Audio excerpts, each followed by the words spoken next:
Asante. Kwanza, baada ya mahakama ya rufaa kuturuhusu kufanya siasa, baada ya ile rufaa yetu kushinda, sisi kama viongozi wa Chadema tuna mikakati na tulikuwa nao before na tunaendelea kuwa na mikakati, kwa sababu tunaamini kabisa kwamba tulikwamishwa mwanzo kwa sababu ya siasa, lakini sasa tunaendelea kufanya ile mikakati ambayo tunayo, ikiwa ni pamoja na kukijenga chama chetu, kufanya leadership auditing maeneo mbalimbali.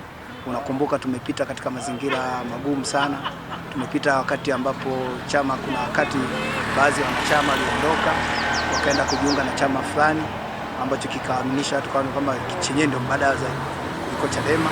Kwa hiyo tunakwenda kufanya leadership auditing, tunakwenda kufanya mipango mbalimbali. Hatuwezi kusema mipango kwenye TV, lakini mipango ya Chadema iko wazi na wanachama tunakwenda kuwaambia nini cha kufanya baada ya kuhamishwa kwa mwaka mmoja zaidi.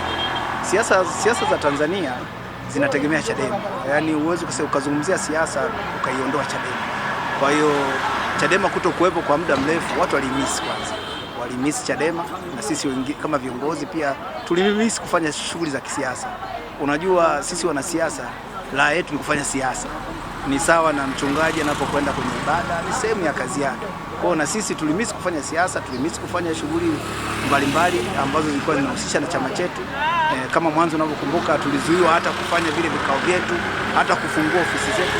Sasa ni wakati mwafaka kwenda kufanya yale yote ambayo hayakufanyika kwa muda wa mwaka mmoja. Chadema ni ndio roho ya watu, Chadema ni pumzi. Kwa hiyo ukiondoa Chadema kwenye ramani ya kisiasa, actually maana yake unaziba pumzi za Watanzania walio wengi.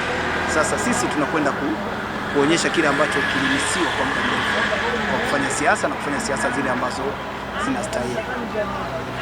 Wilaya yetu ya Mbeya, actually kuna vitu vingi ambavyo baada ya Chadema sisi kuzuiliwa, watu wengi walishindwa kujua nini kinaendelea. Kwa wilaya yetu ya Mbeya tuna mambo mengi ambayo yamekwama. Laiti kama si Chadema kwa mwaka mmoja ambao tumezuiliwa, tungeyasema labda leo angekuwa amepushiwa. Tuna ujenzi wa barabara kimsingi kutoka Nsalaga mpaka Ifisi. Imekuwa ni story kwa kweli. Watu wa Mbeya wanataka kujua kwa nini barabara inapiga danadana. Ni zaidi ya miaka mitatu sasa. Ukiangalia mkataba wa awali ulikuwa ni 2022 mpaka 25, kwa maana miezi 36, lakini mpaka sasa bado hatuelewi hii barabara nini ambacho kinasababisha kilomita 35 zishindwe kukamilika kwa muda zaidi ya miaka mitatu. Kwa watu wa Mbeya wanataka kujua kwa nini maendeleo. CCM walisema kwamba sisi Chadema tunapinga maendeleo. Sasa wamebaki wao, majiji yao, halmashauri zao, lakini mambo yote yamesimama. Na watu wengine wanasema okay, kwa nini Chadema haipo? Wameshagundua kwamba kutokuwepo kwa Chadema kumbe ndio maendeleo yanashindikana. Kwa hiyo sasa hivi sisi kama viongozi tunawakumbusha tu wale waliokuwa wanasema tunakwamisha maendeleo. Mbona wamebaki wenyewe? Hatuoni mabadiliko yoyote ambayo yamefanyika kwa muda ambao si Chadema hatujafanya siasa na hatupo kwenye madaraka.